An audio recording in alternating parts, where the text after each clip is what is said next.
Halo semuanya, Assalamualaikum. Selamat menyimak kembali cerita-cerita misteri di YouTube channel Wen Anthony dalam kisah terbaru yang ditulis oleh Arai Aisyah di Pelet Tengkulak. Langsung saja kita masuk ke ceritanya. Pagi itu sinar mentari belum sepenuhnya menyembul dari balik perbukitan. Namun Bujang sudah sibuk mengikat karung-karung kecil berisi rempah di teras rumahnya. Bau tajam kunyit dan jahe bercampur dengan udara pagi yang lembab, membangunkan indera siapa saja yang mendekat. Tangannya cekatan, memisahkan mana kunyit yang layak dijual dan mana yang harus disisihkan untuk bumbu dapur istrinya. Bujang bukan pedagang biasa. Ia hafal betul ritme pasar-pasar kampung di sekitar desanya. Ada pasar yang hanya ramai setiap hari Senin, ada pula yang tiap Kamis dan Sabtu. Dia memilih berjualan di pasar harian yang berpindah-pindah itu, sebab pembelinya selalu banyak, tak bosan melihat barang dagangannya, dan harga bisa ia atur sesuai situasi. Kalau di pasar tetap, orang-orang sudah punya langganan, sulit masuknya, ujarnya suatu ketika pada tetangganya. Pagi itu, gerobak kayu beroda karet bekas sepeda motor ia gandengkan dengan kendaraannya menuju pasar di desa seberang. Jalan yang dilalui masih basah oleh embun. Dedaunan pisang di tepi jalan meneteskan air ke bahu siapa saja yang lewat. Sesekali ia berhenti, mengelap keringat yang mulai muncul meski matahari belum tinggi. Barang bawaannya tidak ringan, karung-karung rempah, beberapa ikat serai, jeruk nipis yang masih segar, dan sayuran kering seperti daun salam, serta lengkuas yang bisa tahan berhari-hari. Setibanya di pasar, aroma khas campuran keringat manusia, sayur mayur, dan tanah becek menyambutnya. Para pedagang sudah membuka lapak masing-masing. Ada yang beralaskan tikar lusuh, ada pula yang menggunakan meja kayu seadanya. Bujang memilih tempat di sudut dekat penjual ikan asin, sebab ia tahu pembeli ikan asin biasanya juga mencari rempah untuk memasak. Lah kok baru sampai, Cang? Sapa Mbok Surti, pedagang ikan asin langganan ngobrolnya. Iya Mbok, ini bawaannya banyak soalnya. Semoga dagangan Mbok laris ya Mbok. Semoga rezekinya lancar, jawab Bujang sambil menata kunyitnya dalam keranjang bambu agar terlihat menarik. Pembeli mulai berdatangan. Ada ibu-ibu membawa keranjang rotan, ada pula pemuda yang diminta ibunya membeli bumbu dapur. Mereka suka berbelanja pada Bujang karena barangnya segar dan harganya bersahabat. Selain itu, Bujang dikenal ramah dan tidak pelit senyum. Jika pembeli membeli dalam jumlah banyak, ia tak segan menambahkan bonus beberapa batang serai atau jahe kecil. Meski begitu, Bujang sadar betul bahwa dunia perdagangan tak selalu manis. Kadang ia harus menghadapi pembeli yang menawar terlalu murah, atau pedagang pesaing yang iri dan sengaja menyebar kabar miring tentang kualitas dagangannya. Namun ia selalu memilih untuk bersikap tenang. Rezeki sudah ada yang ngatur, ucapnya dalam hati setiap kali menghadapi masalah. Siang menjelang, pasar mulai panas. Bau amis ikan asin bercampur dengan wangi tajam remah, membuat udara pengap. Bujang tetap tersenyum melayani pembeli terakhirnya. Setelah semua karung rempahnya hampir kosong, ia mulai membereskan sisa dagangan. Kunyit yang tinggal sedikit ia simpan untuk dijual di pasar berikutnya. Sementara sayuran kering ia bungkus rapi agar tetap awet. Perjalanan pulang tak kalah melelahkan. Jalanan mulai ramai anak-anak pulang sekolah, para petani yang baru kembali dari sawah, dan pedagang lain yang menarik gerobak seperti dirinya. Sampai di rumah, ia langsung disambut aroma masakan istrinya. "Laris Kang dagangi?" tanya sang istri sambil menyiapkan air minum. "Alhamdulillah, lumayan. Besok pindah pasar lagi, semoga rame," jawab Bujang sambil meneguk air dan merebahkan badan sejenak di kursi bambu. Rutinitas seperti itu sudah dijalaninya bertahun-tahun. Bujang tak hanya mengandalkan keberuntungan, ia pandai membaca selera pasar dan menyesuaikan barang dagangan dengan musim. Saat musim hujan, ia membawa jahe dan kunyit lebih banyak karena laris untuk jamu penghangat badan. Saat musim kemarau, jeruk nipis dan kencur lebih banyak ia siapkan, sebab pembeli suka membuat minuman segar atau jamu penambah stamina. Baginya, Berdagang rempah bukan sekedar mencari untung, tapi juga membawa warisan, menjaga warisan dagang keluarga. Bapaknya dulu pedagang sayur keliling yang mengajari Bujang cara memilih barang yang baik dan menawar harga di pemasok. Kalau mau dagang awet, jangan serakah, kasih pembeli rasa puas. Pesan almarhum ayahnya yang masih ia pegang teguh. Malam itu, setelah makan bersama istri dan 2 anaknya, Bujang kembali menghitung sisa barang yang harus diisi ulang. Ia sudah berencana besok sore akan mengambil pasokan dari tengkulak langganannya di kota kecil sebelah. Harga dari sana biasanya sedikit lebih mahal, tapi kualitasnya terjamin. Ia tak pernah mau ambil resiko menjual rempah yang busuk atau berjamur, sebab nama baik di mata pembeli adalah modal paling besar. Di luar rumah, angin malam membawa suara jangkrik dan aroma tanah basah. Bujang duduk di teras, menyeruput teh hangat sambil menatap jalan gelap di depan rumahnya. Ia tak tahu bahwa perjalanan dagangnya akan membawanya bertemu seseorang yang kelak mengubah jalan hidupnya. Untuk saat itu yang ia pikirkan hanyalah pasar esok hari, harga rempah yang mulai naik, dan doa agar rezekinya tetap lancar. Sore itu, langit tampak mendung. Awan kelabu bergelayut rendah di atas jalanan berdebu. Bujang menarik gerobaknya pelan. Karung-karung rempah yang biasanya penuh kini hanya terisi setengah. Nafasnya berat, bukan semata karena lelah, tapi karena hatinya dipenuhi rasa kecewa. Harga dari tengkulak langganannya siang tadi naik 2 kali lipat. Lonjakan yang tak pernah ia bayangkan sebelumnya. Di pasar ia sempat berdiri lama menatap timbangan, menghitung kembali modal dan untung yang bisa ia dapat. Semua tak seimbang. Kalau ia paksakan, harga jualnya akan terlalu tinggi dan membuat pembeli lari. Kalau ia turunkan, untungnya akan tipis sekali, bahkan bisa merugi. Sejak awal berdagang, Bujang selalu menghindari menjual dengan harga yang menekan pembeli, apalagi pelanggan setianya. Baginya kepercayaan pembeli adalah nyawa dagangan. Sesampainya di rumah, ia langsung duduk di kursi bambu, melepas ikatan ikat pinggangnya, dan menarik nafas panjang. Istrinya melihat wajah suaminya yang kusut, bertanya, "Kang, kenapa? Dagangan sepi atau gimana?" Tanyanya sambil menuangkan air ke gelas. Bujang menggeleng pelan. "Bukan sepi, harga dari tengkulak naik 2 kali lipat.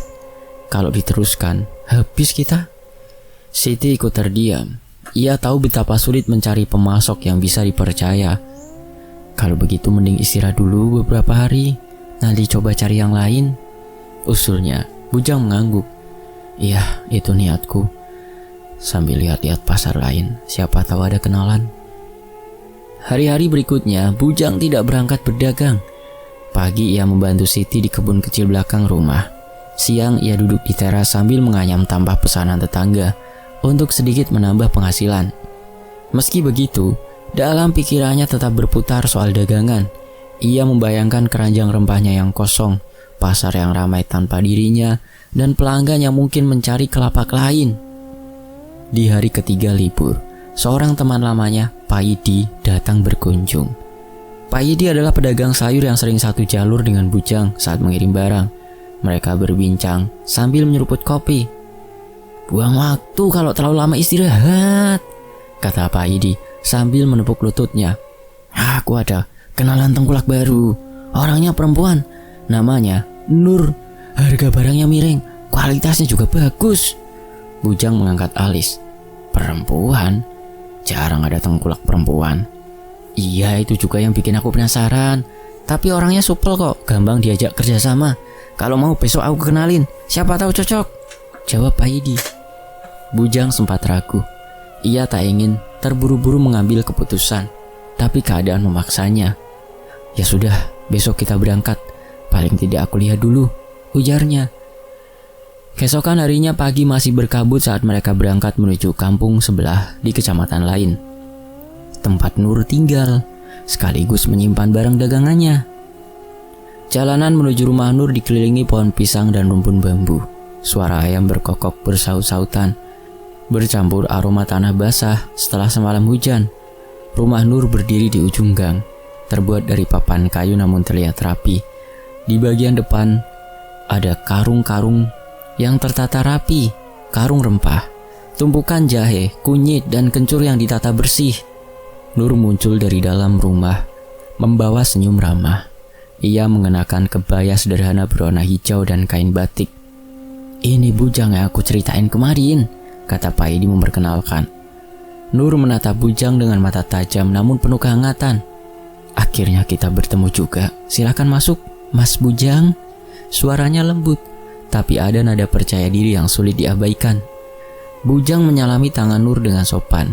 Mereka lalu duduk di teras, sementara Nur mempersilahkan pembantunya membawa dagangan untuk diperlihatkan. Jahe-jahenya besar-besar, kunyitnya segar dan berwarna cerah, kencurnya masih beraroma tajam. Semua itu membuat Bujang terkesan. "Kalau Mas mau ambil, aku kasih harga lebih rendah dari tengkulak yang biasa. Aku tahu sekarang harga-harga pada naik, jadi aku sengaja tahan biar pedagang kecil tetap bisa jalan," kata Nur sambil menatap langsung ke arah Bujang. Bujang merasa ini penawaran yang terlalu bagus untuk diabaikan. "Kalau begitu aku mau coba dulu. Lihat nanti di pasar laku enggaknya."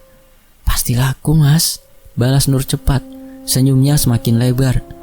Mereka pun bertransaksi. Bujang membayar sebagian sebagai tanda jadi. Sisanya ia janji akan melunasi setelah dagangan terjual. Nur tidak keberatan, bahkan memberikan bonus beberapa ikat serai dan daun salam. Paidi yang duduk di samping hanya tersenyum melihat lancarnya pertemuan itu. Sore harinya, dalam perjalanan pulang, Bujang merasa sedikit lega. Masalah pasokan yang sempat membuatnya tertekan kini mulai ada jalan keluar. "Kalau harga dan barangnya begini terus, aku bisa nafas lagi," katanya sambil mendorong gerobaknya. Namun ia sama sekali tak menyadari tatapan Nur tadi bukan sekedar tatapan pedagang pada pelanggan, melainkan ada sesuatu yang lebih dalam di baliknya, sesuatu yang kelak akan mengubah hidupnya. Hari berikutnya, hati Bujang terasa lebih ringan. Ia seperti mendapatkan kembali ritme berdagang yang sempat goyah. Harga yang diberikan Nur benar-benar di bawah pasaran, bahkan lebih murah dari tengkulak lamanya sebelum harga melonjak. Hal itu membuat Bujang bisa kembali menjual rempah-rempahnya dengan harga yang bersahabat tanpa khawatir pembeli lari. Pagi-pagi sekali, ia sudah mengisi gerobak dengan kunyit berwarna kuning cerah, jahe yang berurat besar, kencur wangi dan jeruk nipis hijau segar yang ia ambil dari Nur sehari sebelumnya. Saat tiba di pasar, pembeli yang sempat berkurang kini mulai berdatangan lagi. "Kang Bujang, ini kunyitnya kok bagus sekali, kayak baru dipanen," kata seorang ibu yang langganan membeli bumbu jamu. Bujang tersenyum bangga. "Iya Bu, baru kemarin sore sampai, monggo dipilih yang bagus-bagus." Barang dagangannya cepat sekali habis. Siang itu ia pulang lebih awal dari biasanya, membawa kantong kain berisi uang hasil penjualan. Namun di balik semua keuntungan itu, ada sesuatu yang tidak ia sadari. Nur, perempuan yang menjadi pemasok barunya, sejak awal pertemuan sudah menyimpan rasa, bukan sekedar tertarik karena Bujang rajin atau pandai berdagang, tetapi ada ketertarikan yang tumbuh lebih dalam. Nur ingat betul bagaimana tatapan mata Bujang saat pertama kali mereka bertemu di teras rumahnya. Mata yang jujur, namun menyimpan keteguhan hati seorang lelaki desa. Setiap kali Bujang datang mengambil barang, Nur sengaja menyapanya dengan nada yang lebih hangat dari biasanya. "Mas Bujang, sudah makan? Nanti jangan lupa sarapan dulu, biar kuat," ucapnya sambil tersenyum. Tangan halusnya tak segan membantu memilihkan jahe terbaik atau membersihkan tanah yang menempel di kunyit. Bujang hanya menganggapnya sebagai keramahan seorang pemasok. Dalam pikirannya, hubungan mereka sebatas rekan dagang yang saling menguntungkan. Ia tidak tahu bahwa Nur diam-diam memperhatikan setiap gerak-geriknya, cara ia mengangkat karung, cara ia menawar dengan sopan, bahkan caranya mengucapkan terima kasih sebelum pulang. Suatu sore, saat Bujang datang untuk mengambil barang, hujan turun deras. Nur mempersilahkannya berteduh di ruang depan rumahnya. Dari dalam aroma rempah bercampur wangi kayu basah memenuhi udara. Nur datang membawa 2 cangkir teh panas. "Minum dulu Mas, biar gak kedinginan," katanya sambil meletakkan cangkir di meja kecil. "Wah, terima kasih Mbak Nur," jawab Bujang, menyesap perlahan. Teh itu terasa hangat, manisnya pas, membuat tubuhnya rileks. Mereka berbincang singkat soal harga barang, kondisi pasar, dan kabar pedagang lain. Tapi Nur sesekali melontarkan pertanyaan pribadi. "Mas Bujang ini orangnya rajin sekali. Pasti istrinya senang punya suami yang kerja keras," ujarnya. Matanya menatap tajam namun lembut. Bujang tersenyum singkat. "Iya, kami sama-sama saling membantu. Namanya juga rumah tangga, Mbak." Setiap percakapan seperti itu justru membuat Nur semakin penasaran. Perbedaan keyakinan yang ada di antara mereka tak ia anggap masalah. Baginya rasa suka yang mulai tumbuh tak bisa dihalangi oleh sekat apapun. Nur bahkan mulai memikirkan cara agar Bujang lebih sering datang, bukan hanya untuk urusan dagang. Keesokan harinya, saat Bujang mengambil pesanan, Nur sengaja memberinya bonus lebih banyak dari biasanya. "Ini ada tambahan daun salam sama serai, gratis untuk Mas Bujang," katanya sambil menyerahkan bungkusan gede. "Wah, kebanyakan Mbak Nur, saya jadi ndak enak," ujar Bujang.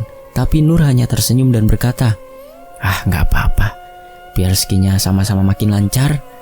Bujang mengucapkan terima kasih tanpa curiga. Ia tak tahu setiap kebaikan itu adalah bagian dari perhatian yang Nur tanamkan pelan-pelan. Bahkan saat Bujang berbalik, menarik gerobaknya pulang, Nur masih berdiri di ambang pintu, menatap punggungnya sampai hilang di tikungan jalan. Hari demi hari, kerjasama mereka berjalan lancar. Bujang semakin percaya pada Nur karena kualitas barangnya selalu terjaga.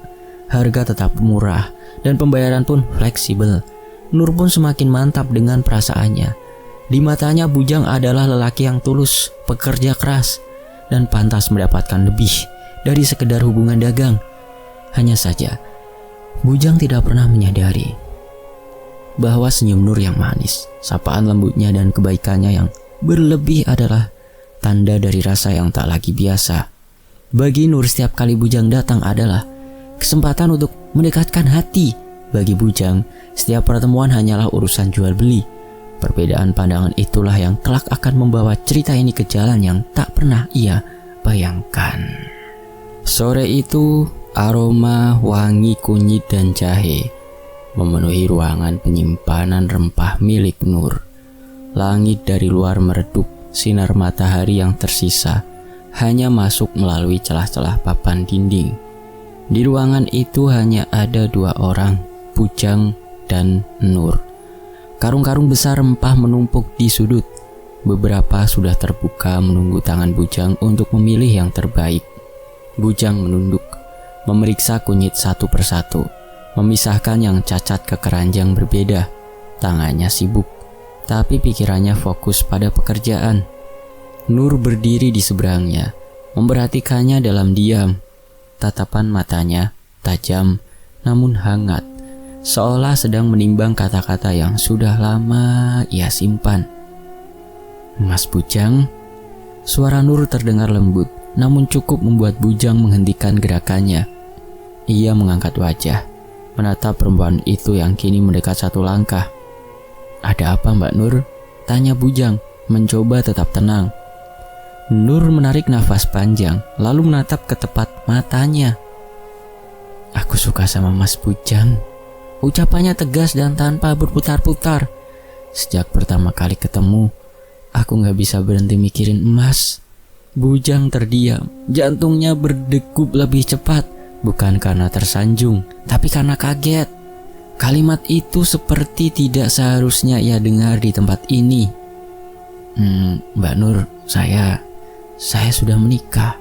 Saya juga punya anak," jawabnya perlahan, berharap kata-katanya cukup untuk mengakhiri pembicaraan itu. Tapi Nur hanya tersenyum tipis. "Aku tahu Mas, aku tahu semuanya, dan aku gak masalah." Tatapannya tidak goyah sedikit pun. "Aku gak minta Mas ninggalin istri. Aku cuma mau jadi bagian dari hidup Mas, walau bukan yang utama." Bujang merasa dadanya sesak. Kata-kata itu seperti racun yang mencoba merembes masuk, memancing pikirannya ke arah yang tidak pantas. Tapi ia cepat-cepat menahan. "Mbak Nur, yang Mbak minta itu salah. Saya sayang sama istri saya. Saya tidak mungkin mengkhianati dia, apalagi anak-anak saya." Nur melangkah lebih dekat. Jaraknya kini hanya beberapa jengkal. Mas, aku gak akan bikin susah. Aku cuma pengen Mas tahu kalau aku ikhlas. Aku bisa kasih Mas apa yang Mas mau. Barang dagangan, uang, atau apa saja asal Mas mau. Suaranya merendah, hampir seperti bisikan. Bujang menghela nafas keras, menatap lantai untuk menahan diri. Godaan seperti ini berbahaya, bukan hanya untuk rumah tangganya, tapi juga untuk hatinya sendiri. Ia tahu betul, sekali ia goyah, semua yang ia bangun selama ini bisa runtuh. Mbak Nur, saya mohon jangan bicara begitu lagi. Saya cuma mau hubungan kita sebatas dagang, tidak lebih, Mbak. Keheningan melingkupi ruangan, hanya suara gesekan karung rempah yang terdengar ketika Bujang menutupnya kembali. Nur tidak membalas, hanya berdiri menatapnya dengan mata yang tak bisa ditebak, antara kecewa, tersinggung, atau justru semakin tertarik. Bujang meraih karung yang sudah ia pilih isinya, mengangkatnya ke gerobak di luar. Langkahnya cepat, seolah ingin segera pergi dari suasana yang menyesakan itu. Tapi sebelum ia sempat meninggalkan halaman, suara Nur kembali terdengar dari belakang. Mas Bujang, panggilnya. Kali ini dengan nada yang lebih lembut, nyaris lirih. Kalau suatu saat Mas berubah pikiran, hati ini selalu terbuka untuk Mas. Bujang tidak menoleh. Ia hanya membalas dengan kalimat singkat. Saya sepertinya tidak akan berubah pikiran, Mbak Nur. Setelah itu ia menarik gerobaknya dengan motor, meninggalkan rumah Nur dengan pikiran yang campur aduk. Di sepanjang perjalanan pulang, putaran roda kendaraannya terasa berat. Ia berusaha meyakinkan dirinya bahwa keputusan menolak Nur adalah pilihan yang benar. Tapi entah mengapa, wajah dan kata-kata perempuan itu terus terbayang. Rasa risih bercampur waspada mulai tumbuh. Ia tahu Nur bukan tipe orang yang mudah menyerah.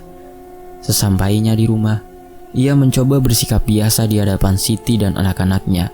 Mereka menyambutnya seperti biasa, dan itu membuat hatinya semakin mantap untuk tidak menodai kepercayaan yang sudah diberikan keluarga. Malam itu, Bujang duduk lama di teras, menatap langit gelap sambil berpikir. Ia bertekad untuk menjaga jarak secukupnya dari Nur, meski tetap harus berurusan soal dagangan. Namun, di sudut pikirannya yang paling dalam, ada rasa tak enak yang sulit diusir. Tatapan mata Nur, nada suaranya, dan keyakinannya yang keras untuk mendapatkan apa yang diinginkannya. Semua itu membuat Bujang merasa ini belum berakhir, dan ia harus siap menghadapi apapun yang akan datang. Matahari siang menembus sela-sela dedaunan jati di pinggir jalan tanah yang dilalui Bujang. Peluh mengalir dari pelipisnya, membuat kain ikat kepala yang ia kenakan basah di bagian tepi. Sepanjang perjalanan dari rumahnya menuju gudang rempah milik Mbak Nur, ia hanya membawa pikiran sederhana, mengambil barang dagangan, membayar sebagian, lalu pulang sebelum sore menjelang. Namun takdir seperti sengaja menyelipkan sesuatu, satu kelalaian kecil yang kelak menjadi pintu dari kejadian besar. Botol air putih yang biasanya ia bawa terselip di meja rumahnya, terlalu terburu-buru, ia lupa mencomotnya sebelum berangkat. Bujang tiba dengan langkah mantap, langsung disambut tatapan Nur yang seperti sudah menunggunya. "Monggo Mas," tanya Nur sambil tersenyum tipis. "Nggih Mbak Nur," jawab Bujang sambil mengangkat karung beras kecil ke bahunya. Mereka memulai rutinitas seperti biasa. Bujang memeriksa kualitas rempah, menimbang, lalu menyusunnya di sudut teras. Nur tak banyak bicara, hanya sesekali menatap Bujang lama-lama, seolah berusaha mengukur sesuatu yang tak kasat mata. Beberapa waktu kemudian, tenggorokan Bujang terasa kering. Siang itu udara memang panas menusuk, membuat mulutnya merasa dipenuhi debu. Ia menarik nafas panjang, lalu bersuara, "Mbak Nur, boleh minta segelas air? Aku lupa bawa." Nur tersenyum tipis, namun sorot matanya berubah samar. "Tentu saja boleh Mas Bujang, tunggu sebentar." Ia masuk ke bagian dalam rumah. Langkah kakinya kecil.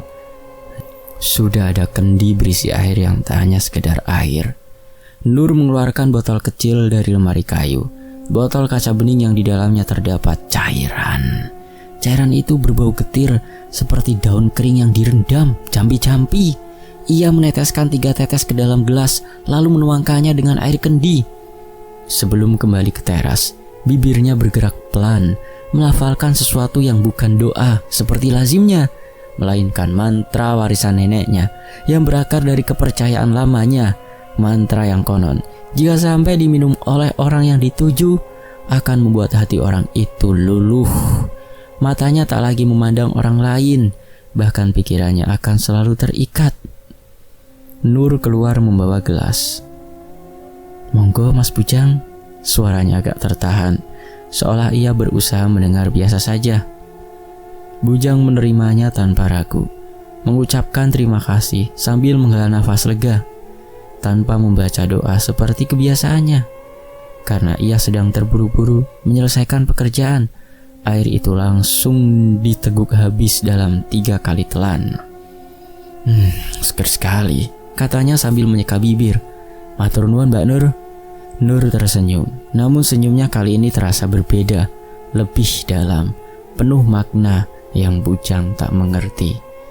"Sami-sami, kalau mau nambah lagi bilang saja Mas Bujang." Bujang hanya mengangguk. Ia melanjutkan pekerjaannya, menyusun karung rempah ke atas gerobak. Namun beberapa menit setelahnya, ada sesuatu yang aneh. Kepalanya terasa sedikit ringan, seperti sedang berdiri terlalu lama di bawah terik matahari. Pandangannya sedikit berkunang-kunang, tapi ia menganggapnya biasa. Mungkin karena kurang minum sejak pagi, batinnya. Namun ada satu hal yang tidak ia sadari.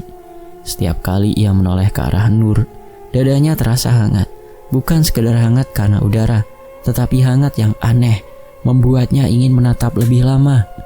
Nur yang biasanya ia pandang sebagai rekan bisnis biasa, siang itu tampak berbeda. Nur memperhatikan perubahan itu dari gerak-gerik Bujang. Ia tahu tanda-tandanya. Ia tidak terburu-buru, tidak memaksa, karena ia percaya apa yang sudah diminum Bujang akan bekerja perlahan. Sore menjelang, Bujang pamit pulang. Sesampainya di rumah, istrinya menyambut seperti biasa. Bujang mencoba mengalihkan pikirannya, membantu menurunkan barang, bercengkrama sebentar dengan anaknya. Tapi di sela-sela itu, ia merasa tubuhnya sedikit lemas dan pikirannya melayang entah kemana. Malam harinya, saat semua orang sudah terlelap, Bujang terbangun. Tidak karena lapar, tidak juga karena haus. Ia hanya duduk di tepi ranjang, menatap kosong ke arah pintu, sambil mengingat senyum Nur siang tadi. Ia menggeleng cepat, mencoba menepis bayangan itu, tapi justru semakin kuat. Jauh di ujung kampung, Nur sedang duduk di depan lampu minyak, memutar-mutar botol kecilnya. Bibirnya tersenyum puas sambil bergumam, "Air jampi tak pernah salah sasaran." Sejak hari itu, Bujang seperti kehilangan akalnya. Tiap kali duduk sendirian di beranda rumah, matanya kosong menatap ke kejauhan. Bibirnya komat kamit, menyebut nama Nur seakan mantra yang tak henti diulang. Saat tengah malam, istrinya sering terbangun karena mendengar suaminya mengigau, membisikkan kata-kata manis seolah sedang bercumbu dengan seseorang. Awalnya istrinya mengira itu hanya mimpi aneh, namun makin hari kelakuan Bujang semakin tak wajar. Ia pulang larut malam tanpa alasan jelas. Terkadang membawa pulang uang dalam jumlah kecil yang tak sebanding dengan dagangannya. Pagi-pagi buta, ia tiba-tiba ingin ke rumah Nur dengan alasan mengambil dagangan, mengambil rempah. Meski di rumah persediaan masih banyak. "Mas, cukup rempah kita ini. Kenapa mesti ambil lagi?" Bujang hanya melirik sebentar, matanya tajam seperti menahan marah. "Kau jangan ikut campur urusan daganganku," bentaknya. Istrinya, hatinya mulai diselimuti rasa takut. Bujang yang dulu lembut dan penuh kasih, kini berubah menjadi kasar dan mudah naik pitam. Yang paling menyakitkan, tatapan sayang yang dulu selalu ia dapatkan kini telah sirna, berganti dengan pandangan penuh kebencian. Tak kuat menahan keganjilan, Siti akhirnya memutuskan untuk mencari pertolongan. Ia menemui Mbah Kendil, seorang pintar di desa sebelah yang terkenal bisa mengobati orang terkena guna-guna. Setelah mendengarkan cerita itu, Mbah Kendil mengangguk-angguk pelan. Sepertinya suamimu terkena guna-guna. Siti terdiam, mengingat kembali. Seminggu lalu dia memang bilang sempat diberi air oleh Mbak Nur. Mbah Kendil menatap serius. Kalau sudah begitu, berat urusannya. Apalagi kalau pelet itu dikirim dengan bantuan jin. Butuh kesungguhan untuk memutusnya. Mbah Dukun memberikan segenggam daun sirih, bunga kenanga, dan sebotol minyak wangi yang katanya harus dibacakan doa lalu digunakan untuk memandikan bujang. Namun saat Siti mencoba melaksanakan saran itu, bujang mengamuk hebat. "Pergi kau dengan barang tak berguna itu!" teriaknya sambil menepis ember berisi air doa hingga tumpah ke lantai. Tangannya sempat mendorong Siti hingga hampir terjatuh. Hari-hari berikutnya berubah menjadi neraka bagi Siti dan anak-anaknya. Bujang semakin jarang di rumah. Saat pulang ia lebih banyak marah, memukul, bahkan tak segan menendang siapapun yang dianggap menghalangi jalannya. Anak sulung mereka, Rahman, pernah dilempar sendok besi hanya karena tak sengaja menumpahkan air teh. Tetangga mulai bergunjing. Kasihan si Siti, suaminya seperti bukan bujang yang dulu. Kata orang dia kena guna-guna perempuan itu, Nur. Bisik-bisik itu terdengar sampai ke telinga Siti, membuatnya makin hancur hatinya. Sementara itu, di rumah Nur, bujang semakin terperangkap dalam jeratan asmara terlarang. Ia rela mengorbankan waktu, tenaga, bahkan perasaan kasihnya yang dulu kepada istrinya berubah demi bisa bersama perempuan itu. Nur selalu menyambutnya dengan senyum manis, membelai rambutnya, lalu berbisik, "Tak usah pulang, di sini kau selalu punya tempat." Kata-kata itu seperti candu. Setiap kali hendak meninggalkan rumah Nur, bujang merasa dadanya sesak. Ia ingin selalu berada di sisi perempuan itu, meski harus mengorbankan segalanya. Pada suatu malam, Siti mencoba menegurnya ketika bujang pulang hampir tengah malam. "Mas, anak-anak sudah tidur, lapar. Kau kemana saja? Dagangan tak ada yang dibawa pulang?" Tanpa banyak kata, tangan bujang melayang menampar wajah istrinya. Siti terhuyung. Matanya panas menahan air mata. "Sekarang jangan ikut campur hidupku. Aku mulai muak denganmu." Tangisan Siti pecah setelah bujang mengembaskan pintu kamar dan tertidur di ruang depan. Anak-anaknya hanya bisa memeluk ibunya. Bingung mengapa bapak mereka berubah begitu kejam. Malam itu di sela isaknya, Siti berjanji pada dirinya sendiri, apapun yang terjadi, ia akan melawan guna-guna itu, meski harus berhadapan langsung dengan Nur dan jin peliharaannya. Suatu sore, saat matahari mulai tenggelam, bujang duduk di teras dengan tatapan kosong. Istrinya mencoba mengajak bicara, berharap ada sedikit saja rasa sayang yang tersisa. "Mas, kalau terus begini kita mau jadi apa? Anak-anak butuh kita," ucapnya lirih. Bujang menoleh sekilas, matanya merah, suaranya berat.